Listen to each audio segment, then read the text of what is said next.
Okay, so today we're talking about Christmas dinner. Okay, yes and no, we're really talking about how agriculture has been affected by the rain, how it's affecting what you buy, what ends up on your plate, what can be done to improve the situation. And yes, I'm going to ask what Christmas dinner could look like and cost with what's going on. We're going to be talking to opposition spokesperson on agriculture, Dr. Dayton Campbell. We'll also talk to the agriculture minister, Floyd Green. First though, we went to Brandon Hill in St. Andrew to talk to a farmer who hasn't even been able to get to his farm because of the rains. Take a look. Just been slipping and sliding down the very steep slope leading to the river that borders Will Fraser's farm. It's a farm he's been unable to visit now for nearly 3 weeks because the heavy rains in recent weeks have led to rising water in the river. I spoke to him beside the river, just a few meters away from his farm, just across the way. The farm is on a plot called Belair Land Settlement. So tell me how you get here, how we just got here. Slipping and sliding down the hill. So yes. Normally you would come over to your farm about how often? 5-6 days per week. Why you like farming? Wow, it is something I grew up in, but didn't know that I loved it that much. Until I left here at age 15. Return at age 41.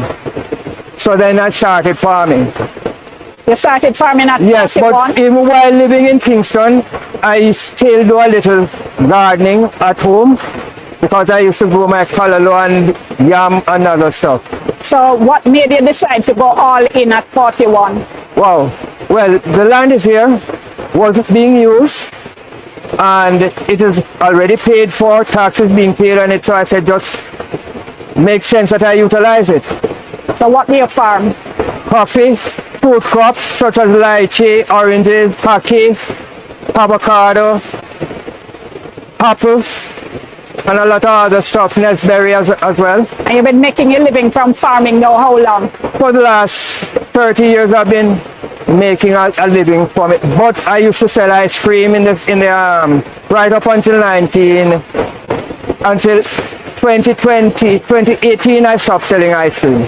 How do extreme weather events, when we have the kind of heavy rains and flooding that we've been seeing over the past few months, how do those affect your farm? Very badly, because although we can't see it from here, but I have a lot of land slippage on the southern side of the farm, and there are a lot of trees broken down. The river even walks through the land and takes out a portion of yam that I planted there. Well, let me take you back to Beryl, Hurricane Beryl. Yes. This was about how long ago now? About 4 months or 4 so? months. How did Beryl affect the farm? That's what I'm telling you about. That was from Beryl. You said the river came through and took some of your yam. What else? Plantings, bananas, avocado, all of those were blown down. Some of them, the river take them away. Like the yam, the river would have moved with that. I lost some ginger also in that process. So you lost a lot because of Beryl? I lost a whole lot. Any estimate in terms of how much you lost? I know I would have lost over 40 roots of banana and plantings. I lost about 20 hills of yam. Apple tree breakdown. Well, there was no fruit on it. I have lost avocado, a good portion of avocado, because I have about 3 plants that was broken or blown down. So what is it like for you as a farmer? Because it took us about half hour to come down the hill. I'm sure when it's dry, it doesn't take you so long and you're used to it.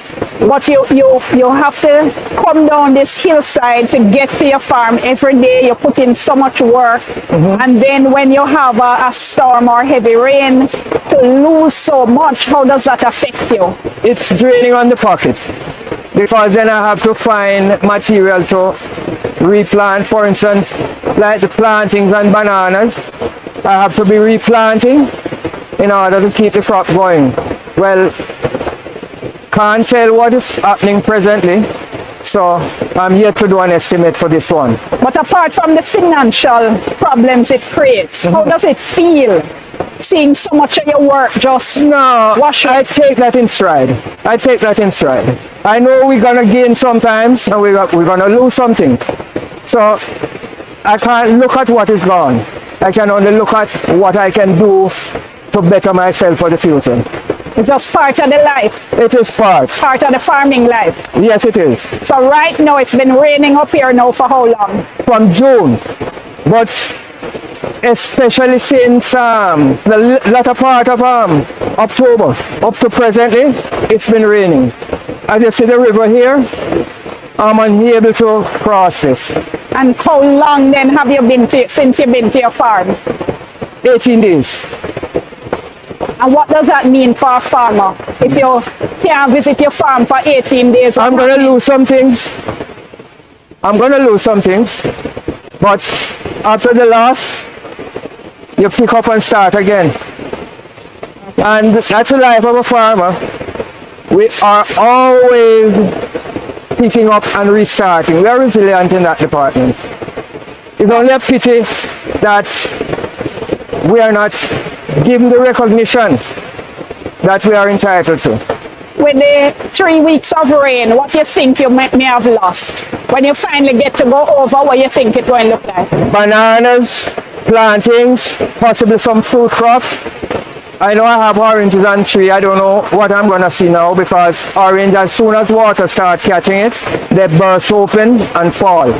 So I know I'm going to lose a lot of that. There was a few pears left, avocados left on the trees.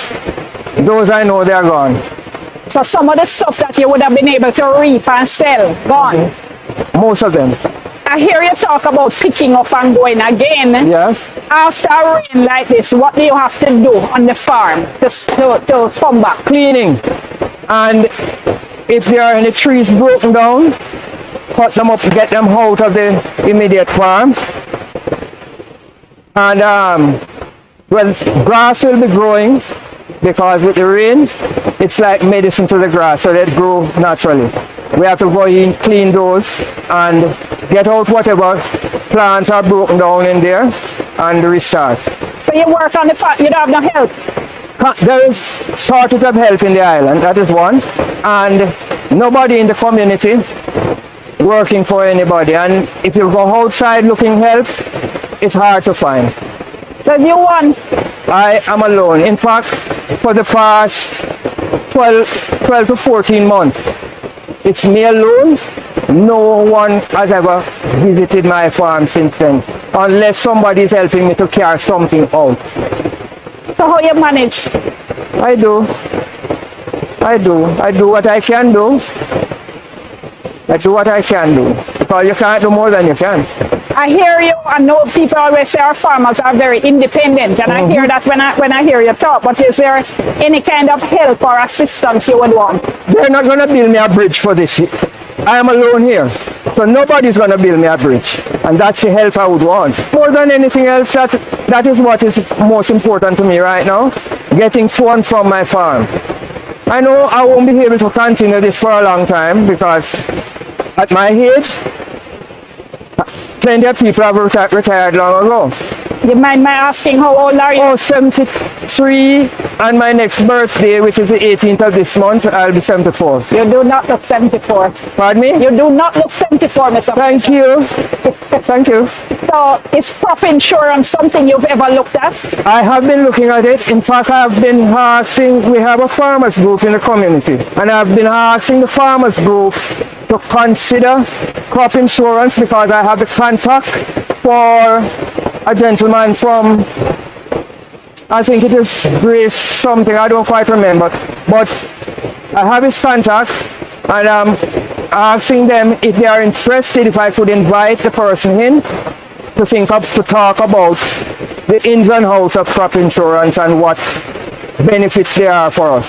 I heard you say a little earlier, you're sorry farmers don't get the respect they deserve. No, if you had the Minister of Agriculture right here before you, what you would say to him now?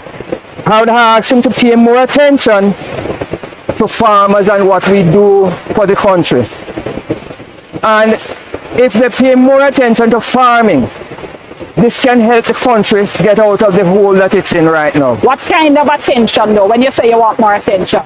Well, we have RADA, who we have their field officers who help us gather information, teach us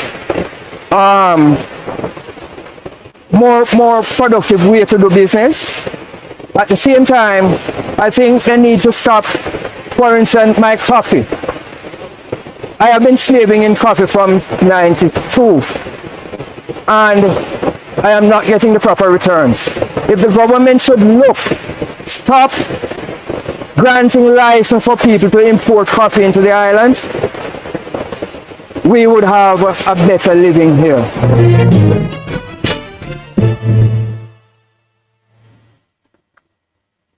And thanks so much once again to Mr. Fraser for spending so much time with us and talking to us so frankly. And for full disclosure, all right, I think I dropped 10 times. Amoy, my producer this week, how much time you drop Amoy? 2, 3? She says 3. 1, okay, she says 1, and Kim on, my production assistant, dropped not at all. So we're in pretty close go, and then come back with in pretty close with no mud on it. So let's go to the break. When we come back, we talk to the opposition spokesperson on agriculture, Dr. Dayton Campbell, and ask him when last thing up on a farm and drop. Thank you so much for staying with us. We continue with all angles. We're talking agriculture, especially following, I can't even say following the recent heavy rain, because rain still a fall and will be falling apparently for the next few days. Dr. Dayton Campbell, opposition spokesperson on agriculture, joins us. Thanks so much for coming in. We appreciate it. The agriculture minister gave an update to Parliament on what's been happening with the sector, as well as the assistance that's being provided. Are you satisfied with what's being done? No, I don't think enough is being done. So if we put agriculture into the proper context, your farmer that spoke earlier is indeed correct. Agriculture, we have about 250,000 persons in the country registered as farmers, and it contributes about 9% to the gross domestic product. So for the share of the workforce that it has, it doesn't make the commensurate contribution to the GDP of the country.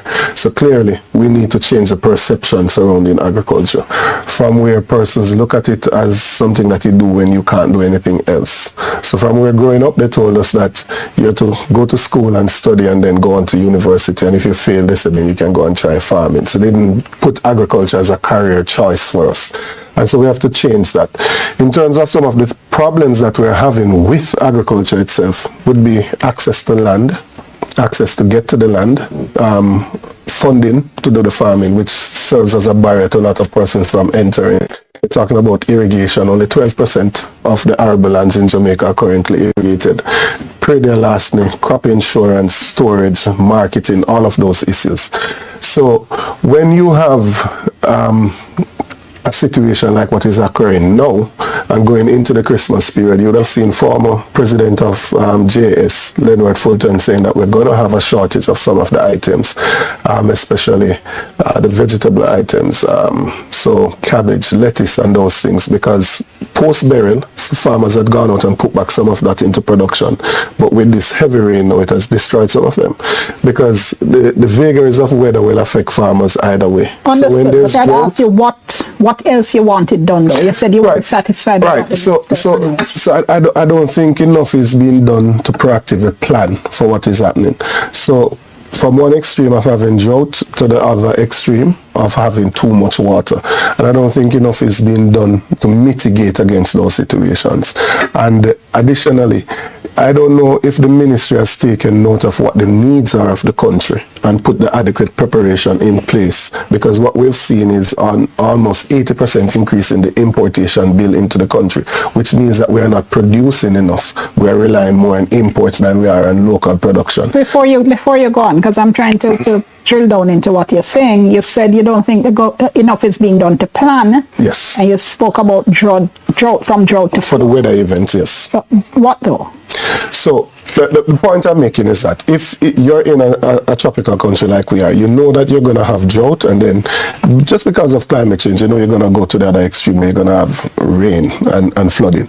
We haven't done anything to harvest the water when we have in the flooding so that it can be available during the times when you have drought. There is absolutely no plan to do that. There is nothing in place that says that we make the necessary preparation so the farmers have access to a decent piece of arable land with proper drainage on it so they can cultivate their crops to get them access to it. The minister will tell you that they've built 71 roads, and I'm sure it compared to what the PNP did 40 years ago.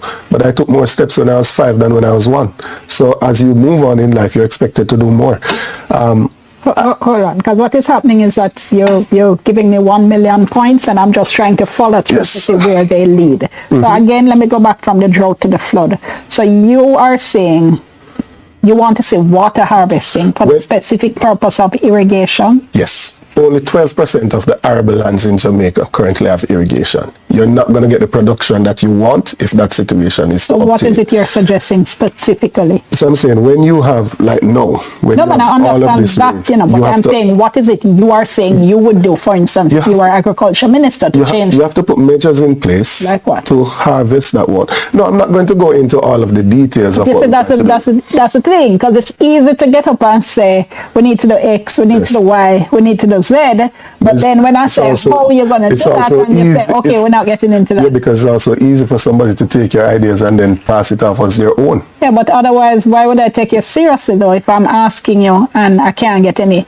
Because, okay, let me give you another example. You will get it at the appropriate time. For instance, let me give you one more example, for instance. So you spoke, for instance, about changing the perception of agriculture. Yes. You know, people see agriculture as not a preferred profession. For instance, you spoke about things like farmers not having access to decent land. Right. Those two issues are concerns that I have been hearing since I know myself. Right. So when you hear a politician come and raise those issues again, it's like, okay, here we go again. And if there's nothing to follow it up to say this is what we're going to do to change, your arguments that people are going to take your idea, but then why should I take you seriously if you are mouthing issues that, as I say, I've been hearing for 30, 40 years and not taking me any further towards a solution? There is a time and a place for everything, and there will come a time when we will go into greater details. But take the land issue, for example. So right now, you just want to talk without being interrogated. No, I'm talking in general sense. That's my point. Without being interrogated. No, I can be interrogated, but I'm not giving the specifics. I'm sorry. Your answer is we're not going to tell you anything. No, I do right have answers for anything that you're going to ask, even the perception. I myself, I'm medical degree, I have a law degree, but I'm going into farming myself. I probably will have the largest hydroponic system in the country in another couple of months. Yes, because I'm in the process now of putting it in place. Enough persons don't know. When I say to a youngster that the cost of production for an acre of carrots is $300,000, and from that they could get about 15,000 pounds of carrot at $200 a pound, that's $3 million. And you say to them, well, if you were to plant 10 acres, you could easily make 30 million having spent only 3 million. When you say that to persons, they don't know these things, because enough has not been done to communicate to person that agriculture is a legitimate way that they can use to take themselves out of poverty, and it's a legitimate path, career path that they can go on, that they can adapt to newer technology. They could use an hydroponic setup, they could use it to grow lettuce, they could use it to grow cabbage and all of these things. And I agree with what you're saying in terms of technology. I mean, I studied some of that stuff when I did botany at UA back in another life. But again, what you're saying still doesn't take us closer to how do you change a perception. What you're doing is giving me your understanding of agriculture and what you see agriculture doing now. But that doesn't It changes the perception once. So most of our youngsters don't. Even in the politics, it's more about what is in it for me. If you can show them or pursuing a career in agriculture can be worthwhile, but how do or you can do make that? financial sense, by just giving them the numbers like I've just done, by showing them what the cost of production is and showing them how it is that you can make land available to them, access to get to the land, that there is help with land preparation, that there is... Who is going to help with land preparation? We heard Mr. Rather for sure. Fraser say, for instance, Rather for sure has to be revamped, and rather has to do more than what it is doing now. So rather is doing some good things. Into farm laborers? No. So land preparation, they do that now. Rather has tractors in some parishes now, you know, that goes out and plows and does some preparation. But I'm saying, if we continue to have agriculture where people think of the hoe and the pickaxe and the machete, we're not going to get to where we want to go. We have to show them how they can infuse mechanization into their farming. So how they can get land preparation done, how it is that they can use drone for fertilization, for pest for spraying of their crops and those things. So he spoke to an important thing, especially when you go to cash crops. You're not going to find enough laborers to assist you in what you're doing. So you're going to have to use machines to help you to plant and to harvest what you have. So until we can show persons how to do that, when I speak and my friends who are doctors like myself and they're here, most of them now are trying to get a piece of land because they want to go in it. So it says to me that once you're able to give the information, then more people would be interested in doing it. But when you say, for instance, help with land Preparation. Access to land. Yes.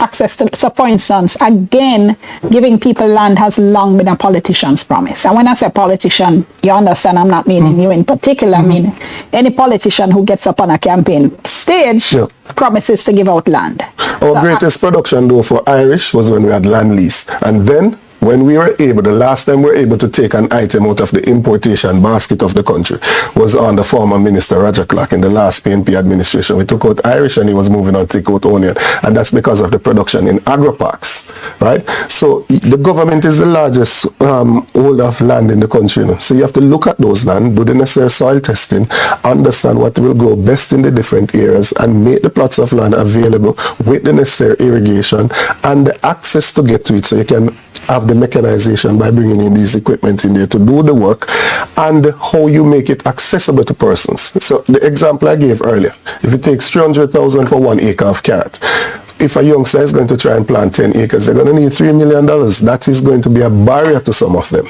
So you're going to have to then deal with the funding.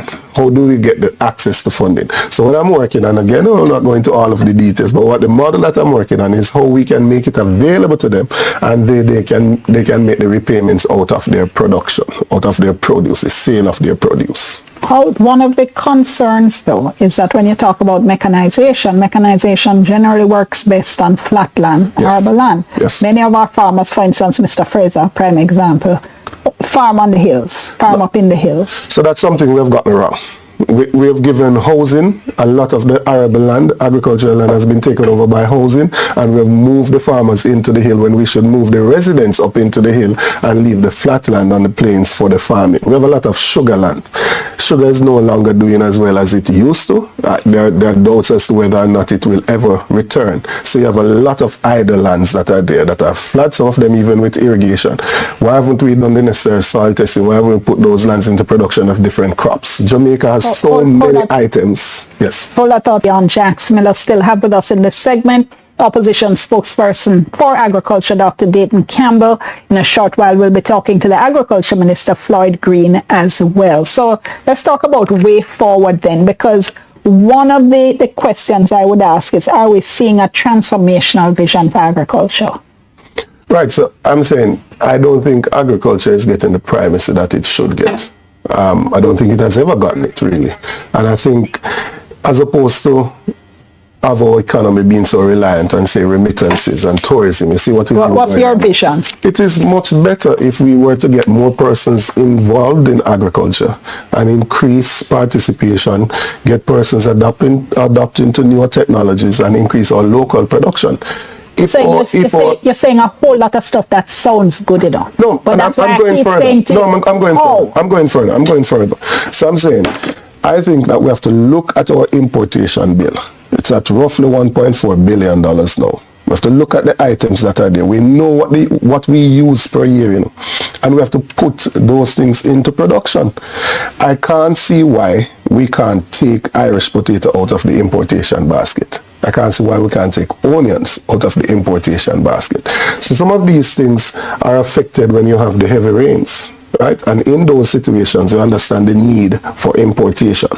But outside of that period of having the farmers being affected by the heavy rains, I think greater planning ought to take place so that we can have greater local production and we can become self-sufficient in some of these things. Let me give you an example of what I mean. So early in the previous segment, at the end of the last segment, I was when you were talking about more mechanization, and I was saying that works best on flat land. Many of our farmers are on hilly land, and your response was that we've got it wrong, and we've been using the the flat lands for housing, whereas we shouldn't be doing our but we are where we are. Yes. So when you talk, for instance, about using sugar lands, what is the process that you envisage there?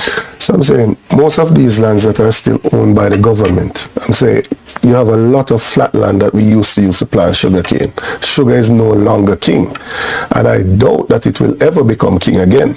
So we're going to have to look at those lands, do the necessary soil testing, and put those lands into production. I doubt there's anybody, whether PNP or JLP, that would disagree with that. That's a basic thing, that you have these flat arable lands that are there, some of them even with irrigation, but we've not put them into production. So those are the things that we need to look at, these, put them into production, get the lands into the hands of our farmers so they can go and produce what happened in your first segment with somebody farming on a piece of land that is hilly, slopey, that is susceptible owned to by those him. owned by, but why not allow them to own, to lease the other arable lands that are there in the country so they can put it into production? I just said own and you move to lease. No, but I'm sure that if the gentleman had access to lease 10 acres of land and he could put it into production, he would be able to see. You have to take the business development persons with them, and show them the numbers, because for most people, they're going to be motivated by the dollars and cents. I'm sure. And then, you show him how moving from where he is. Everything gets wiped out. Yes. And I still have to pay your lease. Then what? Well, it's less likely that he's going to lose everything if he has the proper infrastructure as compared to where he is now. Because where he is now, just a heavy rain, it doesn't take a hurricane or anything, just a heavy rain, and he has land slippage and he's losing all of it anyway. If he had proper infrastructure in place with drainage and all of those things, then he could hurricane from blowing down all the banana trees? No, some of these things are going to be susceptible to the vagaries of weather, right? Especially if you go with some of those crops, some of the tree crops and those things. That's just natural, that if you have winds, it's going to affect I'm those. just about out of time. Tell me in 30 seconds, 3 things you would do differently. Bam, bam, bam, if you were agriculture minister, in terms of transforming the sector. All right, so we have to get lands into the hands of our farmers. We have to get access to those lands. We have to get help with land preparation. We have to get funding in place. We have to get irrigation. We have to get storage. We have to get marketing. We have to deal with predial larceny. We have to deal with adapting to newer technologies, and we have to deal with as well the issue of agro-processing. How do we go further along the value chain? And there's at some point at which you're going to tell us how you plan to do all of this? Yes, there's a prescription that is coming. Oh, but we can't hear it now. So you want us to take you on It's time was yet. It's not time was yet. You want public to what you can see is that what you can see is that I'm seized of the issues. No, and I will then tell you exactly what I'm going to treat with. No, but I think anybody who has grown up in Jamaica could recite the list you just recited, because that's the kind of list that well, that's good. That's good. Years. That's good if everybody can. That means their interest has been piqued in agriculture. But the issue is, where do you go from there? Yeah, that's what we're not here. 30% post-harvest loss. We need storage. Is just a simple thing that we have to work on. We're going to follow up, Dr. Campbell. We're always interested in agriculture. Thank you so much for coming. You're welcome. All right. So in a few minutes, we'll be hearing from the agriculture minister. But in the meantime, our producer, Amoy Harriet, went down to Coronation Market to find out how vendors and customers are being affected by everything that's going on. Take a look.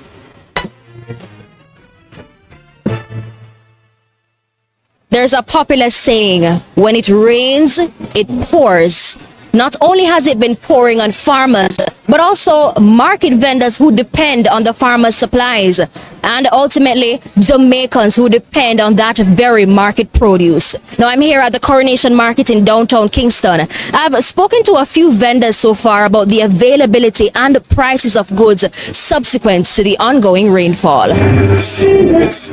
Angela has been selling scallion and thyme in the market for over 20 years. She says the last few months have been the most difficult in her 2 decades of operations. The roughest time this year. The roughest time we ever go through. Things rough. Dear. Can't no dearer. Right now we are selling 1 pound of scallion for 250 and in our sell. And a 200 we buy for. You don't now go on for it. High prices, a common complaint among the vendors. Due to the rainfall and support, the farmers them ball, what wash well, where them do get little, them just carry it in and just hike up the price. So we as consumers, we no buy it now, we have to put on a much and the people them a ball pan we what we can do. Can't do nothing. But believe it or not, the prices aren't their greatest concern. Sharon sells sweet peppers and tomatoes that she gets from a farmer in St. Elizabeth. But a lot of the produce she's been getting recently can't be sold. Carrying the stuff them from St. Elizabeth, but through the heavy rain, me buy it for 350, me have to sell it back out for 300. But because them are spoiled by heavy water, rain depend them from a lot. Me have to throw away a lot right now round here. Although frustrated with the loss she's incurring, Sharon says she empathizes with farmers in St. Elizabeth. The parish was one of the hardest hit during Hurricane Beryl, and many farmers still haven't recovered. The whole of the farming we have in St. Elizabeth, the whole of them mash right up. Right now, me and my son and my daughter, them plant lettuce and tomato, and right now, the whole of them just turn black. But not all the vendors are as understanding as Sharon. Some are furious about the deteriorating quality. I losing the money them here, miss. Master, we are losing money, me not tell no lie. Because of the rain? Yeah, and the rain fall and thing and and the muddy and man, we can't even get back with money. Rough. We buy cabbage and look what we get out of the cabbage. This is what we get. We buy cabbage for $200, we have to drop all the price to $150 because where them do water full them. So we are losing instead. Look on these one. We buy this for $280 and we sell it for $320. And see what's going on? Them a mildew. Yeah, the rain mash up everything because the goods wasn't like this before. But through the heavy rainfall, it mash up everything. Their customers are also concerned. One shopper suggested vendors should sell more imported goods. I do a little bit of farming myself, and I can tell you that the trajectory going into Christmas seems about 30%. You add to that, what is important and interesting is that the goods coming in from overseas, like carrots, onions, Irish potatoes, they come in at a cheaper cost. So the 2024 Atlantic hurricane season ends on the last day of November. But with some forecasters describing this season as one of the wettest they've seen in recent years, these vendors are bracing for a possible further disruption to their supplies. And this heads up to consumers, especially with the Christmas season just around the corner. This Christmas is going to be a very dear Christmas. And we don't know where to manage. Because the farmer them get licked too. And we want the vendor, the farmer them get licked too. Everybody I feel it. Scallion them are rotten, tomato are rotten, sweet pepper are rotten. One more week of rain, everything done for. Right, I tell you, it's a Christmas dinner, I have to come into it. And I was looking at our camera woman, Vinette's face, when the vendor was warning about Christmas dinner, and she did not look happy. Minister, thank you so much. We appreciate you coming in. Pleasure. First, your comment, your reaction to what you are hearing from those vendors. Well, I think they summed up the situation quite well. You know, one of the things that if you look, you do see a wide variety of items in the market. So coming from Beryl, we were seeing good recovery.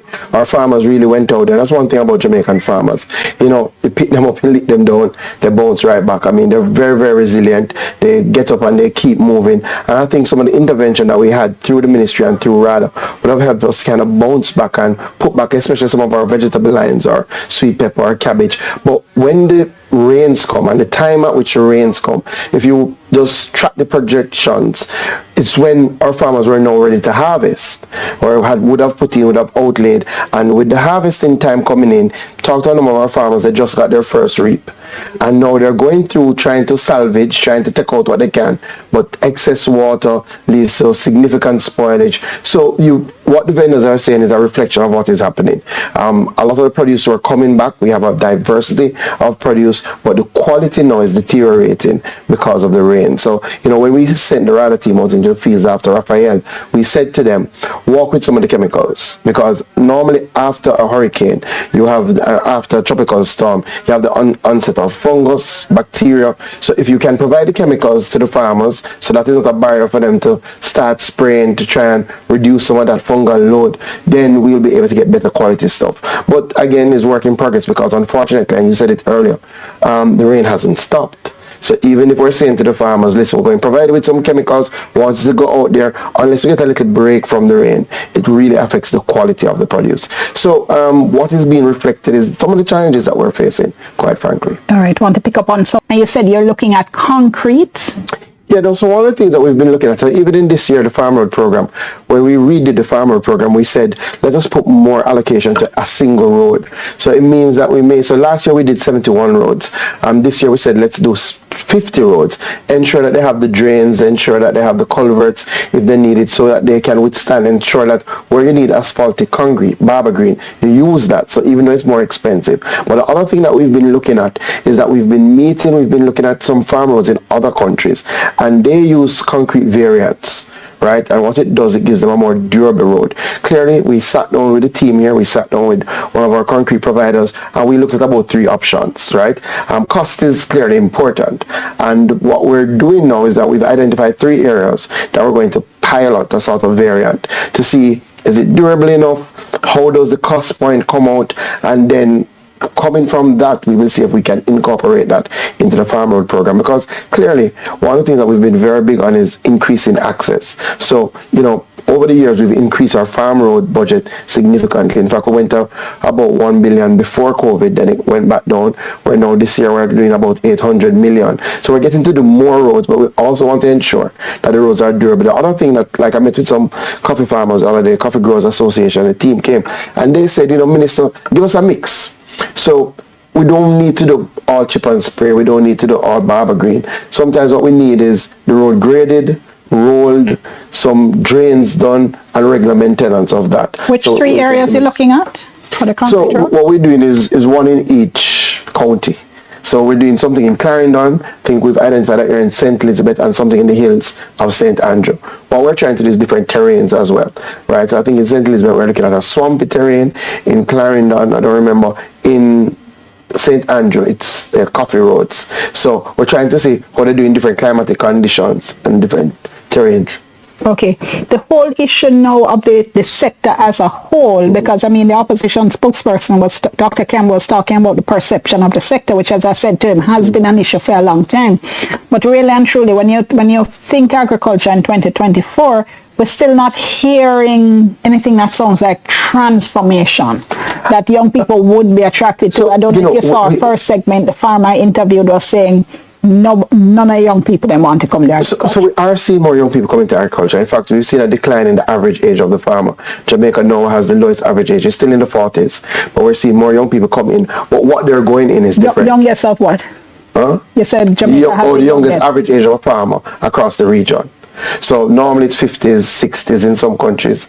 Unfortunately, we're at 48 thereabout. What it means is that more young people are coming in, but what are they going in? So what we see a lot of young people coming into goat rearing, see a lot of young women going into goat rearing, we see more young people going into greenhouse farming, we see them going into hydroponics. So you won't necessarily see them doing some of the traditional crops, you won't necessarily see them occupying some of the areas that used to be heavily farmed. You'll see them take a different route. And part of what we've been doing, for example, if you look at our calendar for last year, what we did was to promote the young people who are in agriculture, because we have a lot of good stories. We have DeAndre Rowe, who was the CARICOM Young Farmer of the Year, who left corporate world, went into protected agriculture, and who has done well. Yeah, and we have Kashif Brown, who's a goat farmer. So part of what we're doing to change the perception is to tell these stories. So, we have embarked on what we call the new face of food. So literally, putting out there the young people who are involved, who are doing well. Yesterday, we onboarded about 200 youth in our Builder program, which is a 4-H program, carry them through 6 months of training.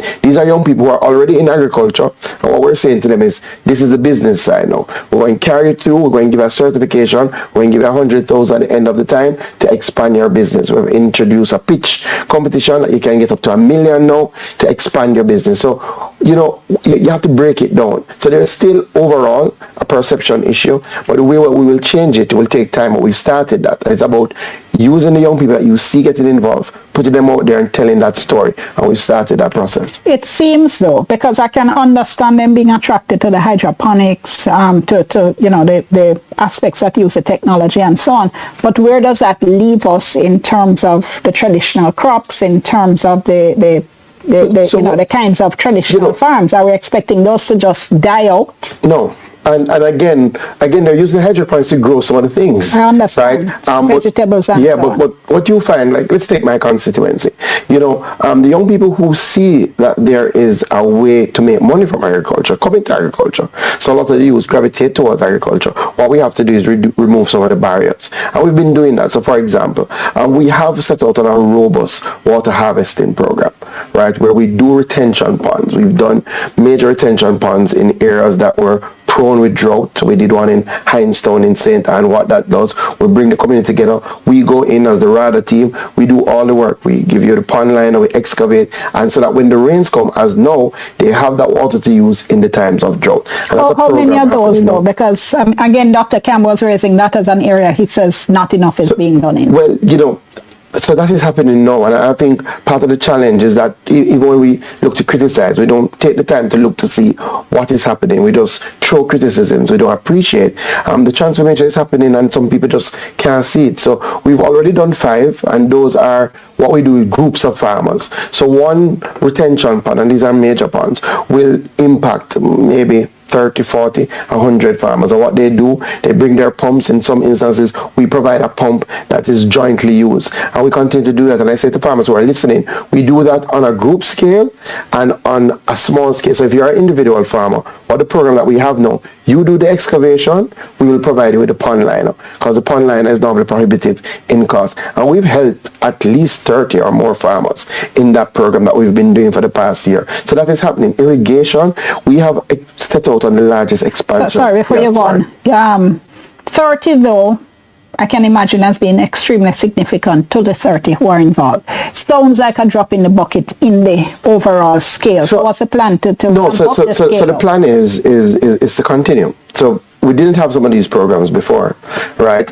This is the first year of our retention pond program, right? And the plan is to scale it up in terms of the groups to target heavy production areas. So for example, one of the times we've had, and I heard it mentioned in terms of like Irish potato, we've never been self-sufficient in Irish potato because we've run the program in areas that still don't have access to water. So it's good when you have rain and you have a good year, but then when you have drought, and we've been having a lot of drought. So what we've said, Hindstone, Irish potato, or New Pen, build a retention pond. So what you will find is that it will have a greater impact even when the numbers are still small, because they're already high production zones, right? So we're targeting those high production zones first to give them the water, so they already have production. But what you will do is ramp up production by 30, 40, 50% with these retention ponds. So that is work in progress, but that's not the end all. Irrigation expansion is critical, but again, these things are happening. So we've invested about $10 billion, largest investment over the last 7 years in irrigation. So when you look at, again, real places, I grew up in South St. Elizabeth. Every year, you used to hear the farmers in Come-Up-In, New Forest, all they're saying is that all we want is the water.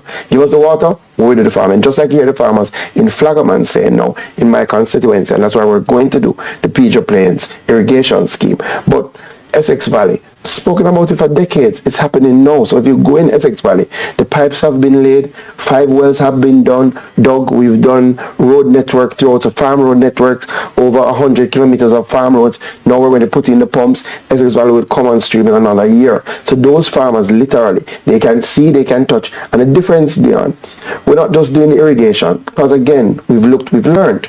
You do the irrigation, people are farming a lot now, where they're going to store. So all our new agri-parks, and we're doing 4 of them right now, come with storage, come with agro-processing. And again, these are not things that are going to happen. These are not promises that are being made for the future. These are things that you can go to visit in New Forest right now, go to visit in Come-Up-In, go to Parnassus Bay, driving down the highway, heading out of town, and you look to the right, you see some little blue buildings, and you see what was Mall Road, and you see a big retention pond. That's going to be another agri-park and another irrigation scheme. So these things are happening right now. Clearly, we have to continue to accelerate that. So we have planned, we're doing work in Ebony Park, because one of the things, we speak about the agri-parks. The agri-parks were done, but the things to make them work were not put in there. So we just had an area, we call it the agri-park. You have agri-park, you don't have access to irrigation. You have agri-park, you don't have access to storage. So it defeats the whole purpose. So what we're doing now, expanding the irrigation in like Ebony Park, expanding irrigation in over in St. Thomas, targeting new areas. So I think all the areas that people can identify, we can say what work is happening on them now. Now, the fact, it's not 1 year work, it's not 2 year work, it's not 3 year work that will transform agriculture. Some of these things you rightfully said have been spoken about 70s, before I was born. Decades. So the truth is, it's going to take us some time, but we're putting in the investment now. And there's the last one. Pedro Plains, the plan for that, we've already done the feasibility study, that is to lift water from the Black River and use it to irrigate the plains of Pedro, Flagaman, Greenfield, those areas. Now we've done the cadastral maps, we've done the design, and what we're doing now is to get titles for the land so we can do the easement. That will be our biggest irrigation project. 4,000 hectares will cover the irrigation. We expect to break ground next year for that project. I'm nearly out of time, but I can't let you go without answering Mr. Fraser, the farmer we spoke to, and his concerns about coffee. He says some years him not even bother reap. Yeah, so, significant concerns about coffee. Unfortunately, it's just taken us a long time to start some of the work that we need to do. He spoke about a number of things. One, he's right. We have to do more training. So we have launched this year the Crop Restoration and Expansion Program through JACRA. What we're going to be doing, providing more training, providing more seedlings, right? One of the things, a lot of the coffee trees are old, so the productivity is down. We have to get back up the productivity of Blue Mountain coffee and High Mountain coffee. So that's very, very critical. The other thing that we have to do is work with the farmers to intercrop what they're doing so that they have some cash crops, because coffee, again, is not a cash crop, right? 3, 4, 5 years to start getting the yields you want. So as we give new seedlings and say, let's plant over new coffee plants, let us put in some cash crops that you can utilize to make some money while you're tending to your coffee. Outside of that, he spoke about, again, some other good things. Insurance. Again, before you go there, because each of those could be a program in itself. Absolutely. So let me just spend the last 2 minutes we have on the coffee issue, though, because the price issue seems to be the primary problem. Clearly you want to increase productivity, but if you, at the end of the day, you still have depressed prices, farmers say they're getting a fraction of what they used to get. Yeah, so, one of the things with coffee, and unfortunately, politicians in the past have given the impression that they set coffee prices. So they go out, and when it's high, they say, see, there, we give you this high coffee price. Coffee is a commodity, so it's traded on the world market, so the prices fluctuate. It goes up and it goes down. Unfortunately, we haven't taken the time to explain that. What we have said, our coffee farmers should get what is called a fair price. How do you determine a fair price? So I've asked JACRA to come up with a formula, speak to the coffee buyers, speak to the coffee farmers, look at the trading history, look at the expectation, and come up with what we deem a fair price, and then say to the market, this is what we think is a fair price for coffee. Clearly, we don't regulate prices in Jamaica. Regulating prices has sometimes bad effects, right? So we want to start firstly by putting out there what we think is a fair price and using that to kind of guide the market. I've said we have the leverage now to do that, though. That's what we're trying. Given where the prices are. Yeah, well, that's what we're exploring. I've said to the buyers, this is quite easy. If the farmers don't feel like they're getting a fair price, they're going to come out of coffee. If you don't have the farmers in coffee, then you're not going to be able to satisfy your markets and your contracts. So again, as they say, the price will fluctuate. So 1 year it might be 10,000, might be 11,000, 12, go down to 8,000. When I speak to the farmers, they say if it reach 8,000, it don't make sense, right? So JACRA is working on that now. I've said to the couple. JACRA is our commodities regulator that treats with coffee, cocoa, and the spices. And we had a meeting up in Bangaree, spoke to the farmers. They've started that work. I hope to have that work done early in the new year. When I speak, I can say to the coffee farmers, this is the way forward. All right, we're going to have to leave it there. So much more.